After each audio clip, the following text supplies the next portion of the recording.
Alright, what's up guys? The Comics Kid 2099 here. A few weeks ago, I talked to you about the very first Friday the 13th movie. I did a review on that movie, and needless to say, I really did not like that movie. It had a lot of problems, but I went ahead and watched the next few movies. And so now, I'm going to talk to you about the second Friday the 13th movie.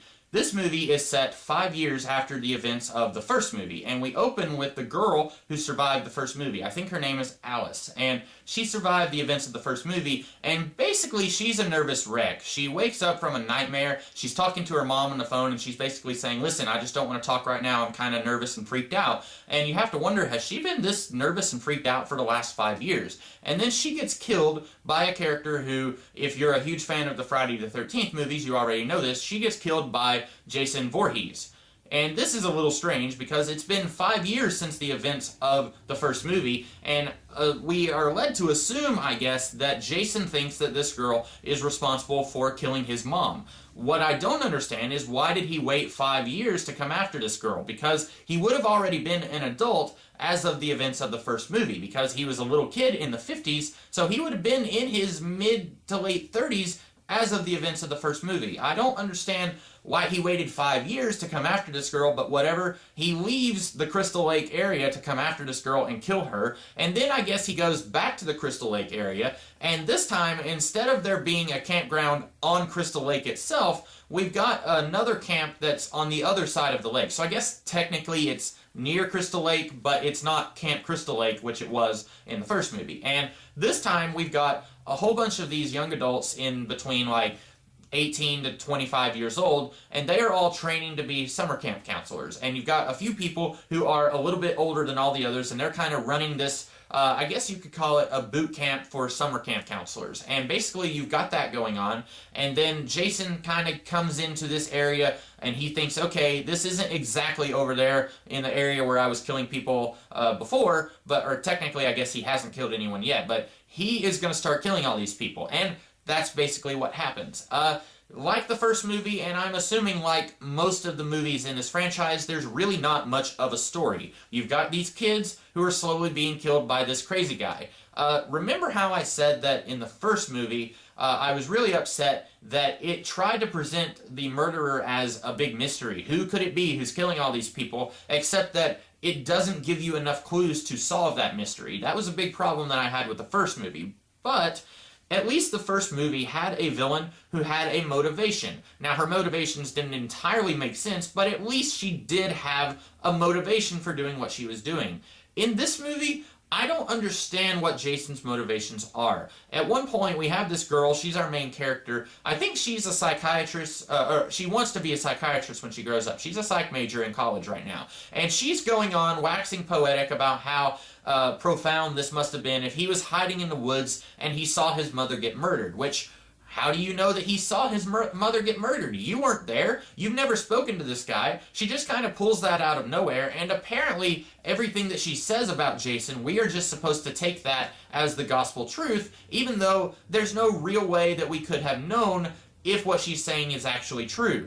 I don't see how she can know that he saw his mother get killed, but apparently he's killing all these people who had nothing to do with his mother getting killed because he's angry that she got killed, I guess. Now, we are led to believe in the first two movies that Jason is mentally retarded. I'm not really sure because it doesn't give us a whole lot on his character. He's mainly, even in this movie, he's mainly just a force of nature who's going out killing people. But it does lead you to believe, there's one line in the first movie where it kind of leads you to believe that Jason was mentally retarded, and that might have had something to do with why, when he was out there swimming, even though those summer camp counselors weren't watching him like they were supposed to, that maybe he died because he shouldn't have been swimming in the first place. Maybe. But that might be a way to explain why this character doesn't really have any good motivations to be killing all these people, because he's just kind of doing it. He's emotionally stunted. Maybe. I don't really know if that's what they were going with. I'm not even sure if that's actually in the movie or if that's just something that I was reading into it. But that's kind of something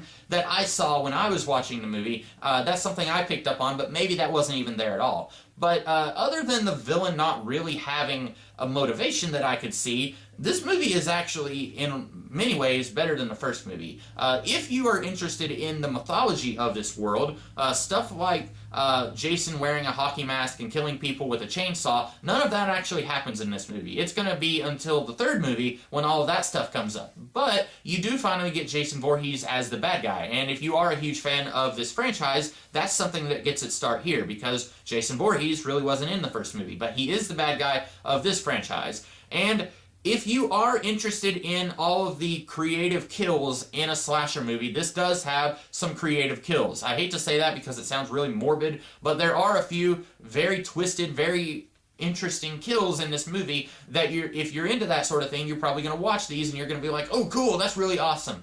Other than that, the main character, I've forgotten her name, but she's the last girl of this movie. She is, in many ways, a lot more resourceful than any other last girl standing that I've ever seen in any other slasher movie. I would say the only one who kind of stands up to her would be Sidney Prescott from the Scream movies. I think Sidney Prescott was pretty resourceful in taking on the bad guys who were coming after her. But in this movie, you've got this girl, she's a psych major, and she figures out that Jason is kind of controlled by his mother, even though his mother has been dead for 5 years. So she takes this really disgusting sweater that I'm assuming hasn't been washed in that entire time and was probably on a dead body for a little while. She takes this sweater and puts it on and kind of fixes her hair so that she looks a little bit like Jason's mom, and then she's giving Jason these orders trying to stop him from killing her. And it doesn't entirely work, but it's very interesting that she's able to figure this stuff out, and she's able to kind of postpone him attacking her for a little bit, and she does end up surviving the events of the movie. So